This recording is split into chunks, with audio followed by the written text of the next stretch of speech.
اور جو ایک میں پورا نیٹ ورک چلا رہا ہوں لنڈن سے میجر عادل راجہ کے ساتھ، وہاں سے پھر میں اوورسیز پاکستانیوں کو جو ورغلاتا ہوں، اور دنیا کی ایک بہت بڑی اور طاقتور فوج جو ہے اس کے خلاف اب ہم منظم ایک پروپیگنڈا چلا رہے ہیں، اس پر بھی بات کر لیتے ہیں، اور 3-4 اور بھی بڑی امپورٹنٹ باتیں ہیں جو ریکارڈ کی درستی کے لیے بھی بہت ضروری ہیں۔ سب سے پہلے تو ایک چیز آپ یہ سمجھ لیں کہ یہ گرفتاری، یہ ساری چیزیں جو اس وقت کرنے کی کوشش کی جا رہی ہے، ڈرا دیتے ہیں، FIR کر دیتے ہیں، دھمکا لیتے ہیں، کہہ دیتے ہیں آپ کو ہم اٹھا لیں گے، یہ کوئی پہلی مرتبہ نہیں ہوا، یہ اس سے پہلے بھی ہوتا رہا ہے، یہ آئندہ بھی ہوتا رہے گا۔ اور اگر میں گرفتار ہو بھی جاتا ہوں، مجھے یہ اٹھا بھی لیتے ہیں، تو میں ایک چیز آج ریکارڈ پہ رکھنا چاہتا ہوں کہ میں کوئی احسان نہیں کر رہا۔ جس طرح میرا فوجی جوان جب سرحد پہ جاتا ہے تو وہ یہ شکوہ نہیں کر سکتا کہ دوسری سائیڈ سے گولی آ رہی ہے، he has signed up for it.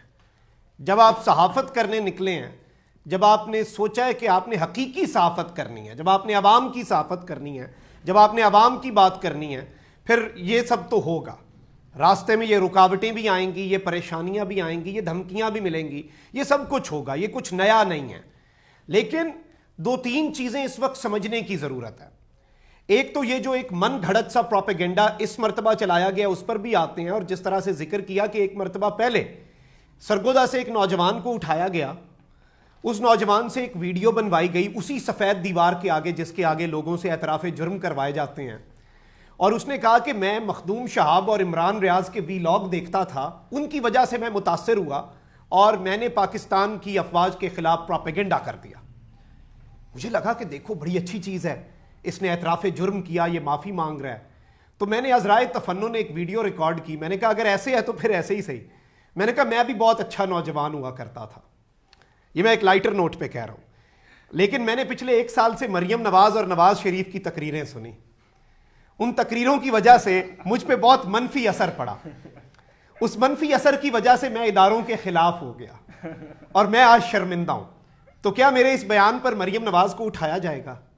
کیا میرے اس بیان پر ان پر غداری کے مقدمے بنائے جائیں گے؟ تو یہ چیزیں نہیں ہوتی، اس طرح سے نہیں کیا جا سکتا۔ آپ ایسے نہیں کہہ سکتے کہ سر راہ اگر مجھے لنڈن میں ایک پاکستانی ملا ہے اور اس نے میرے ساتھ تصویر بنوا لی ہے اور آپ اب اس کی بنیاد پہ، سوال یہ نہیں ہے کہ اس نے کہا میں مخدوم شہاب سے ملا، سوال دلچسپ یہ ہے کہ اس سے پوچھا گیا کہ تم مخدوم شہاب سے بھی ملے، اور پھر اس کے اعترافی بیان میں بھی اس بات کو ڈلوایا گیا، پھر اس سرکاری خبر کے اندر جو سارے چینلز پر ایک لفظ کی تبدیلی کے بغیر، مطلب نارملی یہ ہوتا ہے کہ میڈیا چینلز کے پاس ٹکرز آتے ہیں، خبر آتی ہے، پریس ریلیز آتی ہے، وہ اسے کچھ تبدیل کرتے ہیں نا، لیکن ایک لفظ کی تبدیلی کے بغیر جیو، سما، ایکسپریس سارے چینلز کے اوپر چلایا گیا کہ جی پاک فوج کے خلاف سازش کرنے والا گرفتار، اور پاک فوج جو ہے اس نے اپنے ہینڈلرز کا بھی بتا دیا، پشت پناہی کرنے والا۔ پہلے تو دیکھیں کہ اس وقت آپ غدار کہہ کسے رہے ہیں؟ 2 چیزیں، ایک اس وقت بھی ہمارے سارے چینل بھارت میں بین ہیں، اس وقت بھی آپ اندازہ کریں کہ بھارت کے اندر جو سیکٹری انفارمیشن ہے، انڈیا کا سیکٹری انفارمیشن بیٹھ کے پریس کانفرنس کرتا ہے اور کہتا ہے کہ ہمیں را نے یہ رپورٹ دی ہے، ہز ایگزیکٹ ورڈز، ہمیں را نے یہ رپورٹ دی ہے کہ یہ 20 چینل ہمارے ملک کے خلاف ہیں، ہمارے ملک کے لیے خطرہ ہیں، 1 ارب کی آبادی والا ملک، یہ پاکستان کی بات کرتے ہیں، ان چینلز کو بھارت میں بین کر دیا جائے، اس میں ان کا چینل بھی ہے، اس میں میرے چینلز بھی ہیں۔ ایک جانب تو وہ لوگ، دوسری طرف آپ دیکھیں کہ فلسطین کی بات ہو رہی تھی تو اسرائیل کا ایک اخبار ہے جیروسلم پوسٹ، وہ دنیا کا سب سے زیادہ ریگولرلی پبلش ہونے والا اخبار ہے، 180 سال سے لگاتار پبلش ہو رہا ہے، انگریزی اخبار، لنڈن سے پبلش ہوتا ہے۔ اس کے فرنٹ پیج پہ 3 صفحات کی سٹوری لگتی ہے اور اس پر تصویر لگتی ہے عمران ریاض اور مخدوم شہاب کی۔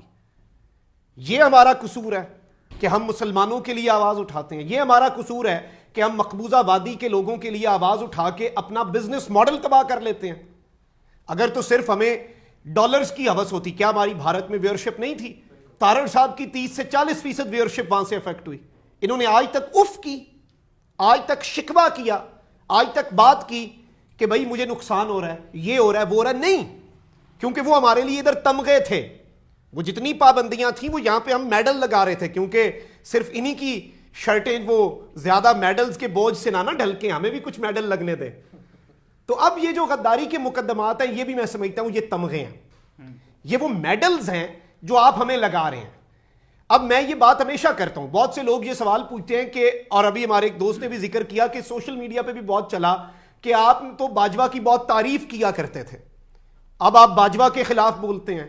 میں نے لاہور لبرٹی میں عمران ریاض کو اٹھایا, تقریر کر دی, میں نے ارشد شریف کے اس سوال کا جواب دیا. ارشد شریف نے پوچھا وہ کون تھا, میں نے کہا وہ باجوہ تھا. اس کے بعد مجھے ملک سے جانا پڑ گیا, لاہور ہائی کورٹ میں ہمیں ریٹ پٹیشن دائر کرنی پڑ گئی. لیکن ایک سوال آپ کے ذہنوں میں ضرور ابھرے گا کہ باجوہ اتنا برا کیسے ہو گیا. تو میں سمجھتا ہوں پوری قوم کو سب سے پہلے تو ہم نے ایک ٹرینڈ چلایا تھا, سب چلاتے تھے راحیل شریف کے دور میں, # شکریہ راحیل شریف. مجھے لگتا ہے کہ پوری قوم کو شکریہ قمر باجوہ یہ ٹرینڈ چلانا چاہیے. اس قوم پر, مجھ پر, ہم سب پر سب سے بڑا احسان جنرل باجوہ کا ہے. ہم سب اندھے تھے, ہم سب کی آنکھوں کے آگے مطالعہ پاکستان کی پٹیاں لگی ہوئی تھیں, ہم سب ان کتابوں کے اندر پھنسے ہوئے تھے, ہم سب ان دیو مالائی کہانیوں میں, ان فیری ٹیلز میں پھنسے ہوئے تھے, ہم ایک احمقوں کی جنت میں رہ رہے تھے, ہم نے ایک اپنا امیجنری رومانس بنایا ہوا تھا. وہ سارے کانسیپٹ باجوہ صاحب نے آ کے کلیئر کیے. باجوہ صاحب نے کہا یہ اتارو اپنی آنکھوں سے مطالعہ پاکستان کی پٹی.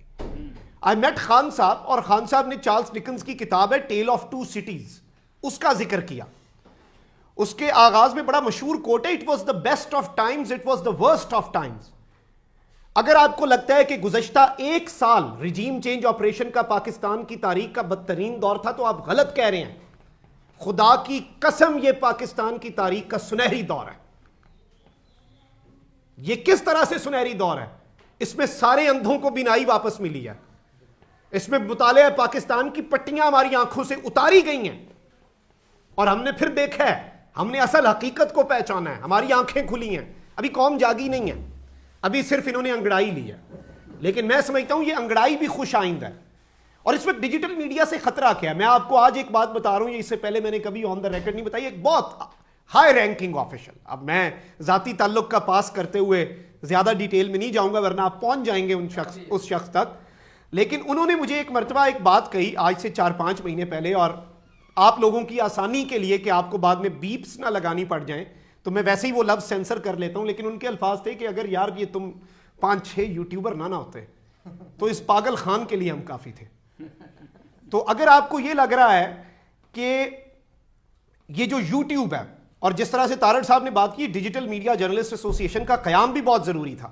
لیکن میں یہاں پر ایک بات آپ کو بتا دوں کہ یہ آپ کو صحافیوں کو, آپ سب ڈیجیٹل میڈیا جرنلسٹ ہیں, آپ کو یہ تضحیق کے لیے یوٹیوبر کہتے ہیں.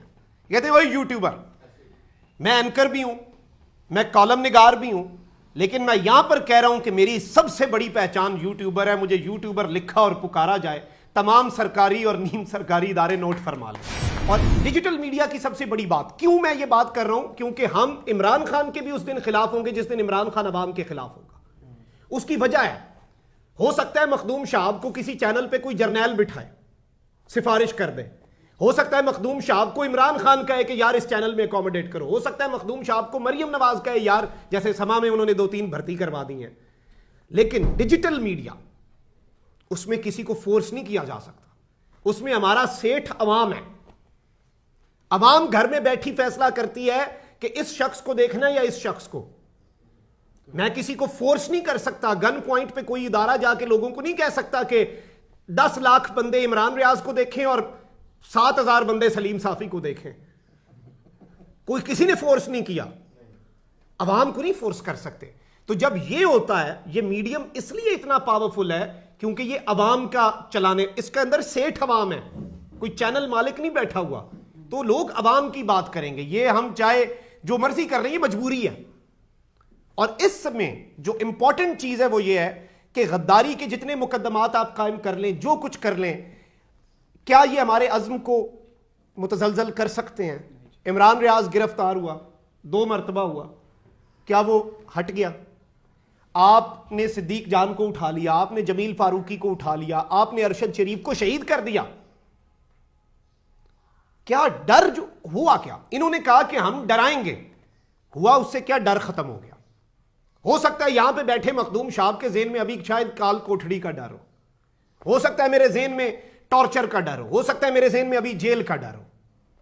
لیکن ذرا یہ تو سوچیں حضور والا, جب آپ ہمیں گرفتار کر لیں گے, جب آپ میرا وہ جھاکا اتار دیں گے, جب آپ میرا وہ ڈر ختم کر دیں گے, اس کے بعد کیا کریں گے؟ What next? آپ کچھ نہیں کر سکتے. آپ لوگوں کے ڈر ختم کر رہے ہیں, اور اب لوگوں کے وہ ڈر جو ہیں وہ ختم ہو چکے ہیں, اور اب اس سب کے اندر یہ سفر جو ہے یہ رکنا نہیں ہے. میجر عادل راجہ صاحب کے ساتھ میرا بڑا پرانا تعلق ہے, جو میرا ابھی جوڑا جا رہا ہے نا, اور میرا اس دور کا تعلق ہے میجر عادل راجہ صاحب کے ساتھ جب میجر عادل راجہ اسٹیٹ کے لیے لائبلٹی نہیں ایسٹ تھے, جب وہ 5th جنریشن وار کے بہت بڑے سپاہی تھے, جب بڑے گھر میں وہ مقبول بھی تھے اور قبول بھی تھے. اور جو تصویریں آج یہ شیئر کرتے ہیں پروپیگنڈے کے لیے کہ اس کی عادل راجہ کے ساتھ تصویریں ہیں, وہ تصویریں اگر یہ تو بتائیں کہ ہیں کہاں کی, آپ تو یہ بھی بتانے کے قابل نہیں ہیں. تو میں یہ سمجھتا ہوں کہ آپ صرف اور صرف کسی کے ساتھ تعلق, اور میں بھائی وہ اپنا کام کر رہے ہیں, میرا اپنا کام, میں ان کی چیزوں سے ایگری نہیں کرتا. Y would I agree with his ideology? میں تو اپنی آئیڈیالوجی لے کے چل رہا ہوں, اور آپ ایسے جوڑ دیں. یہ صرف اور صرف ایک ٹیکٹک ہے, یہ صرف اور صرف ایک بہانہ ہے. ڈرا دیا, ڈرا ہوا میں لگ رہا ہوں آپ کو, انشاءاللہ نہیں ڈریں گے, نہ ہی ہم نے ڈرنا ہے, اور اسی طرح سے ہم ایک دوسرے کی قوت بنتے رہیں گے.